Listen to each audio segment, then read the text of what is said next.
bienvenue sur A News Sécurité dans le Fenech Security Talk. Bonjour Georges Fenech. Bonjour cher Alexandre. Alors aujourd'hui on va parler d'un sujet grave, la guerre en Ukraine avec le risque d'escalade et notre invité, le général Bruno Clermont. Bonjour. Bonjour. Merci d'être sur notre plateau.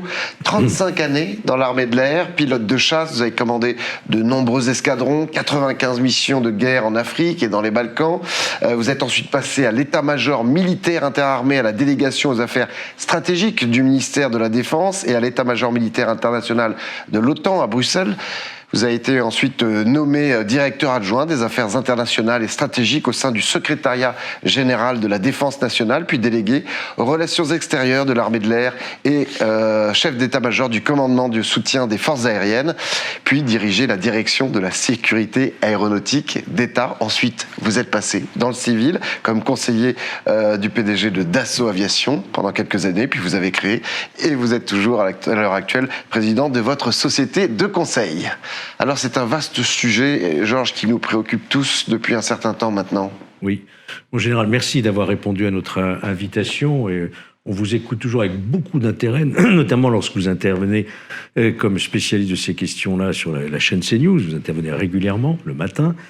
Et la première question qu'on aimerait vous poser, d'abord, c'est de faire un état des lieux aujourd'hui, puisque demain, ça fera 3 mois que cette guerre a commencé, le 24 février. Est-ce qu'on peut aujourd'hui dire, est-ce qu'il y a un vainqueur, un vaincu aujourd'hui ? Alors pour l'instant, il n'y a ni vainqueur ni vaincu. Les combats n'ont pas encore rendu leur verdict et il est trop tôt pour se prononcer sur qui va gagner et qui va perdre. Par contre, ce qu'on peut dire, c'est qu'en réalité, on assiste à la troisième guerre d'Ukraine. La première a commencé en 2014, vous vous souvenez, la conquête du Donbass, la conquête de la Crimée. Ensuite, il y a eu la guerre du 24 février, qui était une guerre totalement ratée par les Russes et le président Poutine, qui est parti sur des hypothèses qui étaient totalement fausses. Et de cette guerre totalement ratée, dans laquelle il a subi des échecs cuisants, les Russes ont décidé d'appliquer une nouvelle stratégie à partir du 18 avril. C'est le top départ de la troisième guerre. Le 18 avril, c'est qu'on concentre tous les efforts sur le Donbass pour faire une campagne militaire sérieuse face à un ennemi qui est capable de se défendre, et c'est ce qu'on est en train de vivre. Et là, on est dans le 36e jour de cette troisième guerre, et c'est elle qui va être décisive pour la suite. Vous parlez de Donbass, parce que est-ce que Moscou n'a pas aussi l'ambition de s'emparer carrément de la mer Noire et d'aller jusqu'à Odessa ? Quel est votre point de vue là-dessus ? Alors je pense que, au vu de ce qu'on a compris de la première offensive du 24 février, le souhait de la Russie était d'annexer la totalité de l'Ukraine en mettant comme priorité la prise de Kiev, de manière à faire tomber le gouvernement et mettre un gouvernement aux ordres de la Russie, partant du principe que les Russes seraient accueillis chaleureusement par les Ukrainiens. Bon, tout ça n'a pas fonctionné. Donc de ce point de vue-là, il est évident que Poutine, qui est tout sauf fou, a revu ses objectifs, mais on ne le connaît pas, mais il les a revus. En tout cas, il a dû prendre la mesure du fait que l'échec de la première guerre fait qu'il n'a pas les éléments pour faire ce qu'il comptait faire la première fois. Donc on peut imaginer qu'il peut viser moins, mais on ne le sait pas. Pour l'instant, ce sont vraiment les combats qui vont décider de la façon dont l'Ukraine, toute ou partie de l'Ukraine, veut être conquise par les Russes ou pas par les Russes. Donc on a vu le Donbass, c'est clair.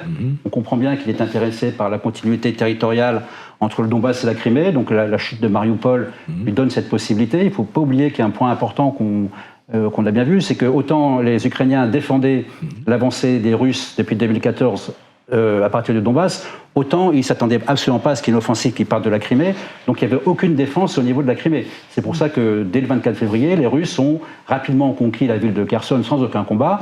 Ils sont allés jusqu'à Mariupol sans combat, c'était à Mariupol qu'ils ont vraiment commencé à trouver la première résistance. Donc c'est difficile de faire des plans sur la comète sur les objectifs de la Russie, mais grosso modo, on peut imaginer que tel qu'on voit l'axe des combats, il faut tout le Donbass, peut-être plus que le Donbass, parce qu'au-delà du Donbass, vous avez Zaporijjie qui n'est pas dans le Donbass, vous avez Kherson qui n'est pas dans le Donbass, et prolonger vers Odessa pour prendre la maîtrise de la mer Noire et faire le lien avec la Transnistrie. On peut imaginer que déjà, c'est un objectif, je vais dire, minimum pour les Russes aujourd'hui.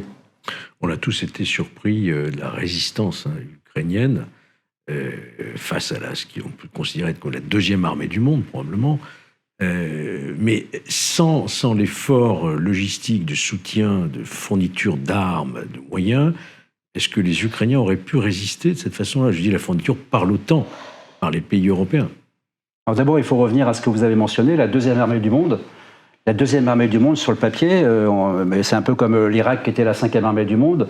la réalité des combats a montré que cette armée avait tellement de faiblesses et de difficultés que ça amenait, par exemple, les Américains à déclasser la Russie dans leur priorité stratégique, puisqu'ils l'ont fait passer, au vu des difficultés de l'armée russe, d'une menace principale à une menace sérieuse, mais pas principale au même niveau que la Chine. Par contre, ce qui est certain, c'est que l'aide, la formation par les États-Unis, surtout la Grande-Bretagne et le Canada, de l'armée ukrainienne. Ils ont à peu près formé la moitié de l'armée ukrainienne depuis 2014.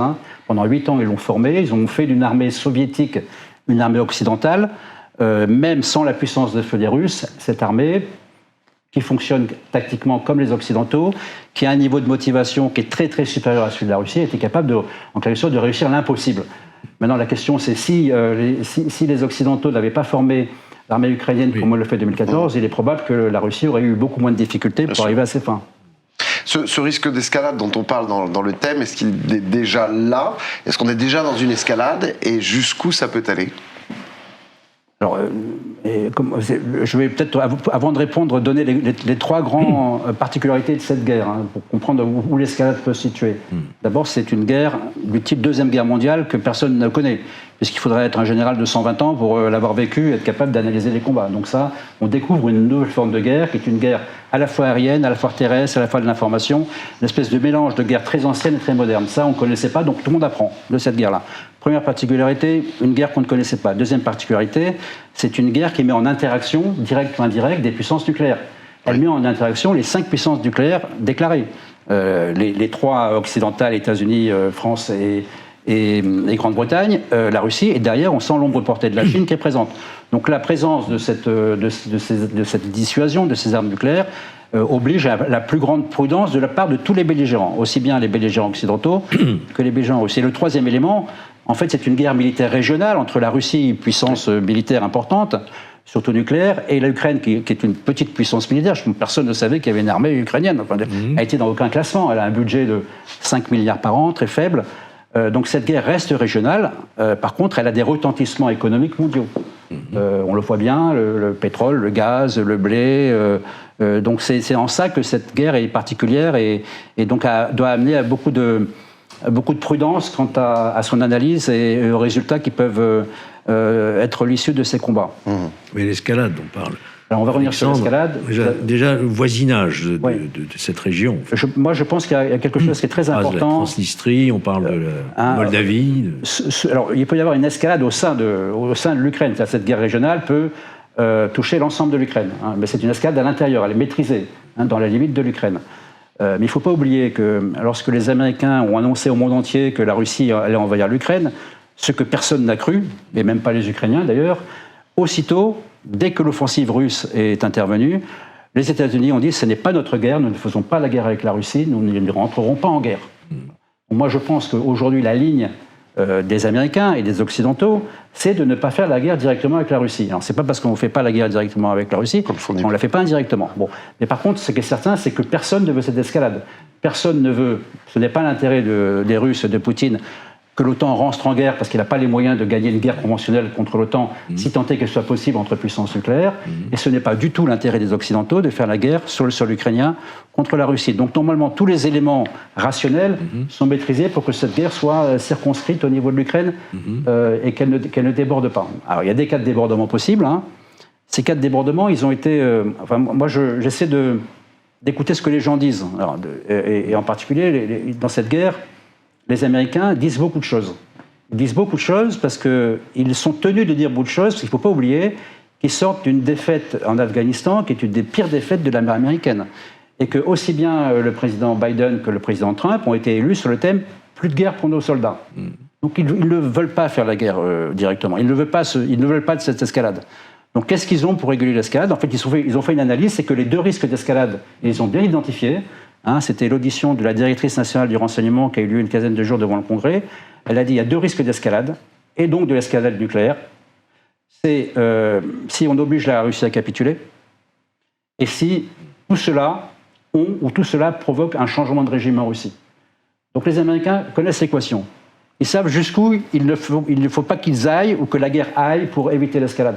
Donc c'est eux qui ont les moyens de réguler, ou la communauté occidentale, mais les Américains ont les moyens de réguler ces combats de manière à pas forcément arriver à cette extrémité. En tout cas, ça c'est le pari que je fais, mais là c'est une analyse personnelle. Parlons de la France. Comment est-elle mobilisée, militairement parlant, dans ce conflit ? La France, il y a deux aspects dans la France. La France a réintégré, l'organisation militaire intégrée de l'OTAN à la fin des années 2000, au début des années 2010. Donc aujourd'hui, elle a pris toute sa place dans l'OTAN. Donc elle joue totalement la carte de la solidarité transatlantique au travers de tout le processus de dissuasion et de protection des pays de l'OTAN qui se sentent le plus vulnérables. Et je pense qu'on serait à la place de la Pologne ou à la place des Pays-Baltes, on serait un petit peu plus inquiet que si l'on était au Portugal ou à l'autre bout de l'Europe. Donc on a affiché notre solidarité, on a déployé nos forces et nos troupes à ces frontières, et donc on est totalement partie prenante de la solidarité transatlantique entre les Européens et les Américains, dans une posture qui est « nous ne sommes pas en guerre contre la Russie ». Il faut bien faire la part des choses, protéger des territoires qui se sentent vulnérables, et je pense que la Russie, la Pologne, les Pays-Baltes, la Roumanie, ils savent ce que c'est la Russie, l'Union soviétique, et il y a quand même un parallèle qu'ils font entre l'Union soviétique et la Russie très autoritaire de Poutine, donc on affiche notre solidarité vis-à-vis de ces pays-là. Mais on ne veut pas faire la guerre contre la Russie. Je pense que ne pas faire la guerre contre la Russie, c'est la phrase, paradoxalement, la plus prononcée par les chefs d'État occidentaux. Georges. Oui. On est obligé d'aborder cette question. Est-ce qu'il y a, d'une manière ou d'une autre, un risque quand même d'une attaque nucléaire tactique par Moscou qui, on le sait, évoque cette possibilité, y compris Poutine. Est-ce que l'Europe, est-ce que la Grande-Bretagne, est-ce que la France peuvent craindre une éventuelle démonstration de force de ce point de vue-là ? Alors, ça vous le savez, mais je le rappelle à ceux qui nous écoutent, dans l'affaire nucléaire, il y a deux types d'armes, même si ce n'est pas si simple que ça. Oui.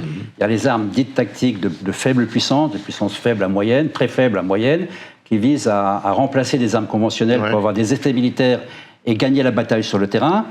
Celles-là, a priori, si elles étaient utilisées, seraient plutôt sur le territoire de l'Ukraine. C'est un périmètre limité. C'est un périmètre de puissance limitée, ça vise plutôt à gagner la bataille, ce n'est pas des armes de la terreur, ce n'est pas l'équipe de la terreur.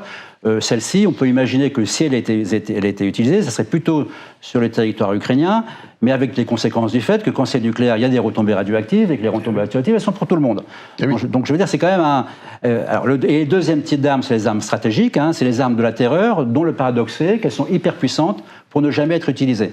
On va jusqu'au dernier détail de fonctionnement de ces armes, dans la préparation, dans l'entraînement, y compris dans la démonstration, pour ne pas les utiliser. Sauf qu'on peut quand même les utiliser. Je rappelle que c'est également vrai dans le concept français. On peut faire un avertissement, c'est-à-dire pour rétablir la dissuasion, si on considère que nos intérêts vitaux, là on rentre dans un dialogue qui est intérêts vitaux contre intérêts vitaux. Une question qu'on va se poser, c'est est-ce que l'Ukraine fait partie des intérêts vitaux de la Russie ? Ça, c'est une question importante. Si l'Ukraine fait partie des intérêts vitaux de la Russie et Poutine sent qu'il va perdre l'Ukraine, il peut faire un avertissement nucléaire, faire exploser une bombe nucléaire dans un endroit plutôt neutre, pour rappeler qu'il a la terreur, qu'on ne touche pas à ses intérêts vitaux. Là, on n'est plus dans le tactique, on est dans la prédissuasion. On est en fait dans le rétablissement de la dissuasion. C'est pour ça qu'effectivement, c'est pas impossible qu'il n'y ait pas, c'est pas totalement impossible qu'il n'y ait pas un usage des armes nucléaires par la Russie. Il faut qu'on en soit bien conscient. Dissuasion nucléaire ne veut pas dire non-usage des armes nucléaires. C'est un peu compliqué, je ne veux pas faire peur aux gens, mais ça fait partie de la doctrine, de la gesticulation nucléaire pour être certain qu'on puisse, qu'elle soit efficace, cette équilibre de la terreur jusqu'à la fin. C'est un peu compliqué, je suis désolé, mais... Mais sur un lieu, on imagine très ciblé, parce que si on rentre dans une guerre nucléaire totale, tout le monde disparaît, donc ça n'est pas une guerre nucléaire totale, c'est l'apocalypse. Non, je pense pas que... Alors, je reviens... Pourquoi ? Quel est l'intérêt de Poutine, du président Poutine ? Je pense qu'il y a un intérêt qu'on a tendance à un peu oublier, c'est le fait que la Russie... il est à la fois président d'une Russie qui veut néo-impérialiste, dont il veut redorer le blason, dont il y a tout un discours... politique de contre-agression, d'agression, mais il y a aussi le fait que c'est un président extrêmement corrompu. C'est le chef d'une oligarchie très puissante. Qui le finance. Bien supérieure, qui le finance, qui se finance, bien supérieure à ce qu'était la nomenclatura de l'Union soviétique. Et la priorité de ce régime-là, c'est sa survie.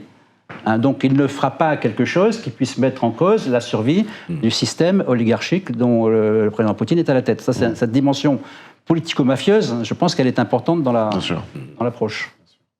Georges, vous vouliez rajouter quelque chose? Oui, nous sommes ici à Agora News Sécurité et nous avons une espèce d'ADN chez nous, c'est le continuum de la sécurité. Militaire, les forces de l'ordre, mais également tout le secteur privé de la sécurité. Est-ce que ici, dans ce contexte de guerre en Ukraine, le privé a aussi un rôle à jouer? Je pense notamment à tout ce qui est cyber, évidemment.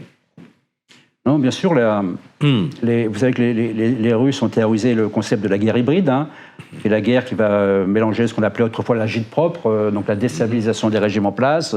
Si c'est que cette fois-ci, il y a des moyens d'information qui sont plus puissants, il y a les réseaux sociaux, et il y a les attaques cyber. Donc cette guerre informationnelle, elle est théorisée du côté des Russes, mais elle est également théorisée du côté de l'Occident. Aujourd'hui, on ne parle plus dans la doctrine militaire américano-otanienne, donc française, on ne parle plus d'interarmée, on parle de multimilieux. Dans le multimilieu, vous avez l'espace terrestre, l'espace maritime, l'espace aérien, mais également l'espace tout court, l'espace cyber et l'espace informationnel. Donc la guerre se déroule dans tous ces espaces. Et évidemment, le cyberespace est l'espace dans lequel l'ensemble des pays, aussi bien d'un point de vue militaire qu'économique, sont vulnérables. Donc en fait, la cyberattaque ne fait pas de distinction entre la fragilisation d'un pays, le fragiliser économiquement ou militairement. Mais je pense que de ce point de vue-là, que ce soit la France, que ce soit l'OTAN d'ailleurs, ont mis en place des processus qui sont, on est tout au début de cette guerre, qui permettent de rentrer dans de bonnes conditions dans cette nouvelle guerre qui visera à déstabiliser et les économies et les opinions publiques dans cette nouvelle forme de guerre totale. Parce qu'il semble que l'Europe ne soit pas tellement touchée par des attaques cyber, pour le moment en tout cas, venant de la Russie. Aujourd'hui, il y a un domaine qui est encore plus sensible, qui était ce qu'était le domaine du renseignement avant la cyber, c'est la cyber. S'il y a un domaine dans lequel on ne sait pas grand-chose, c'est le domaine de la cyber. Alors, ce qu'on sait, c'est qu'effectivement, il n'y a pas eu encore d'attaque massive des Russes sur la cyber en dehors de l'Ukraine. Il y a des attaques massives sur l'Ukraine et des réponses massives des Ukrainiens, mais là, ça fait aussi partie de la stratégie de Poutine, dont l'intérêt n'est pas non plus de pousser l'OTAN dans ses retranchements. Donc je pense que les Russes s'imposent des limites sur le fait que l'intérêt de la Russie est que l'OTAN continue à observer les combats, reste un acteur au travers de livraisons d'armement, parce que ça, il peut pas l'empêcher, mais pas plus que ça. Pour l'instant, la montée aux extrêmes n'est sans doute pas ne rejoint pas l'intérêt de la Russie, ce qui reviendrait à la radicalisation et à l'engrenage qu'on a passé, et à l'escalade qu'on a évoquée. On est quand même dans une espèce de, malgré tout, malgré la violence terrible que subit le peuple ukrainien, dans une espèce de maîtrise quand même maîtrise volontaire de l'escalade. Ouais. Est-ce qu'il y a peut-être potentiellement une redistribution des cartes en termes stratégiques et militaires qui va apparaître assez rapidement finalement avec ce conflit? Et est-ce que finalement on peut imaginer une force militaire européenne supranationale? Alors d'abord, on va regarder plus globalement, avant de regarder sur la question de l'Europe. Aujourd'hui, on assiste à une guerre des intérêts nationaux. Oui. C'est-à-dire, si quelque chose a bien du sens aujourd'hui, c'est le fait que des États ont des intérêts, ils essaient de le défendre dans des coalitions, avec les coalitions ou contre les coalitions en quelque sorte. Mais par exemple, qu'est-ce que nous enseigne l'Ukraine? L'Ukraine nous enseigne que les nations ne veulent pas mourir. Non seulement elles ne veulent pas mourir, mais elles veulent naître. Et que la guerre, ça ne vient pas des nations, la guerre, ça vient des idéologies. Une nation paisible n'a pas vocation à faire la guerre. Donc on assiste à un bras de fer gigantesque qui a été initié par la Chine et par les États-Unis, avec le pivot vers l'Asie acté par Obama en 2008. Donc la grande tension qui se crée, c'est la tension entre les États-Unis qui essaient d'agréger le club des Occidentaux. Après, je vais revenir sur ce qui se passe aujourd'hui là, à Ramstein. Et la Russie, qui a passé un espèce de pacte qu'on a du mal à comprendre, ou une alliance un peu contre nature avec le régime chinois, sur le thème, on a des intérêts communs, surtout on a une vision commune de l'autorité que n'ont pas les autres. Donc ça, c'est la grande image. Et là-dedans, je pense qu'il y a une phrase qui était... donc après, je reviendrai sur l'Europe, si vous voulez bien, mais je vais décliner cette affaire-là, parce qu'il y a aujourd'hui la deuxième réunion du groupe de contact. Le groupe de contact, c'est un groupe piloté par les États-Unis qui réunit les 40 donateurs qui fournissent de l'aide militaire aux Ukrainiens et qui essaient de coordonner leurs aspects. Dans ce groupe des 40, vous n'avez pas tous les Européens, vous n'avez pas les Hongrois, vous n'avez pas les Grecs, il y a des pays européens qui ne veulent pas. Donc déjà, la division, vous voyez, c'est pas de l'OTAN qui ne veulent pas. Par contre, vous avez la Nouvelle-Zélande, vous avez le Japon, vous avez des pays du Golfe, vous avez l'Australie. Donc on se rend compte que ce groupe-là, il sert aussi à mettre en place une espèce d'organisation du monde libre de demain, cette espèce de monde libre qui un jour devra peut-être faire la même chose avec la Chine que ce qu'il est en train de faire actuellement avec la Russie dans le contexte de l'Ukraine. Et le président Biden est aujourd'hui au Japon. Il a dit très clairement que pour éviter que Taïwan devienne l'Ukraine de la Chine, il faut armer Taïwan. Maintenant, je reviens sur la question européenne. Ben, on avait dit que les Européens, c'est compliqué. Hein. Les Américains ont des intérêts, ils les défendent. Il ne faut pas leur reprocher. Hein. Je reviens sur les 40, l'affaire des 40. Il y a une phrase qui a été dite par le chef du représentant des Républicains au Sénat lorsqu'il a motivé ses troupes pour voter les 40 milliards. C'est quand même beaucoup. Il leur a dit, écoutez, on ne fait pas simplement ça parce qu'on veut faire la charité, on fait ça aussi parce qu'on a des intérêts. Les États-Unis ont des intérêts qui dépendront de l'issue de ce conflit. Donc c'est évident qu'ils ont des intérêts dans ce conflit. C'est de la première puissance du monde et ils veulent la rester. Donc la question maintenant qui se pose, c'est que se passe-t-il pour les Européens? Ben, les Européens, c'est compliqué. Nous avons fait le choix d'une espèce de retrait des États-Unis de l'Europe pour se concentrer un peu plus sur la Chine. On se rend compte que Poutine a remis les États-Unis en Europe, il a renforcé militairement l'Alliance Atlantique, il a contraint les Européens à se réarmer, mais tout ce petit monde se réarme quand même dans le contexte de la protection américaine. Alors évidemment, il y a eu des faits incroyables, hein, comme le fait que l'Union européenne sorte 2 milliards de la facilité de paix pour armer les Ukrainiens, le fait que l'Allemagne, tout d'un coup, et même le Japon d'ailleurs, on donne l'impression qu'ils ont tourné la page de la Deuxième Guerre mondiale. Donc il y a des phénomènes qui se mettent en place, mais c'est très loin d'être gagné, parce que parce qu'il va y avoir un sommet de l'OTAN très important à la fin du mois de juin, le sommet de l'OTAN, qui va décider du rôle de l'Alliance Atlantique vis-à-vis de la Chine. D'accord. Donc on rappelle que ça reste malgré tout la priorité des Américains. L'Indo-Pacifique, regardez la carte, tout le monde est là. Hein. Les Russes, les Chinois, les Américains, les Australiens, les Anglais. La grande bataille, ce qui se prépare, c'est la bataille de l'Indo-Pacifique. Et donc, en quelque sorte, c'est une sorte de préambule à une autre forme de conflit que tout le monde craint et que tout le monde annonce d'ailleurs. Georges, peut-être en conclusion. Oui, en conclusion, sans être anxiogène, je dirais. Vous avez lu, comme nous tous, la fameuse tribune d'Henri Guénaud, qui reprend cette formule de René Char. Nous avançons vers la guerre comme des somnambules. Est-ce que vous avez ce sentiment qu'un incident particulier, une étincelle particulière, pourrait effectivement précipiter le monde dans une troisième guerre, une véritable troisième guerre mondiale? Est-ce que cette alerte d'Henri Guénaud, qui était vraiment très angoissante, hein, je dirais, est-ce que vous la prenez au sérieux? C'est très difficile de répondre à cette question. Je pense qu'il est important qu'il y ait des analyses de ce type-là pour stimuler la réflexion, pour faire prendre conscience des risques. C'est évident qu'il y a l'aspect rationnel que j'essaie d'expliquer, dans lequel les acteurs ont des intérêts et se fixent eux-mêmes des limites. Après, il y a des choses qui peuvent se passer que personne ne maîtrise. Donc évidemment, il vaudrait mieux un monde en paix, qu'il n'y ait pas la guerre contre l'Ukraine, et qu'on ne se menace pas d'armes nucléaires, et on dormirait peut-être plus tranquille le soir. Et donc ce risque existe. Je pense qu'il est méprisable. S'il y a je ne sais pas comment le dire, hein, des négociateurs, des facilitateurs, et je pense que de ce point de vue-là, l'intervention du président Macron devant le Parlement européen sur le thème des risques et des nécessités d'envisager des négociations, de ne pas radicaliser les positions, me paraît un débat utile, mais on peut évidemment, toutes les conditions sont réunies pour que l'étincelle fasse exploser le baril de poudre. Merci beaucoup, mon général. Merci Georges Fenech. Merci Alexandre. On se retrouve très bientôt pour un nouveau Fenech Security Talk. Vous restez avec nous sur un News Sécurité. À très vite. Au revoir.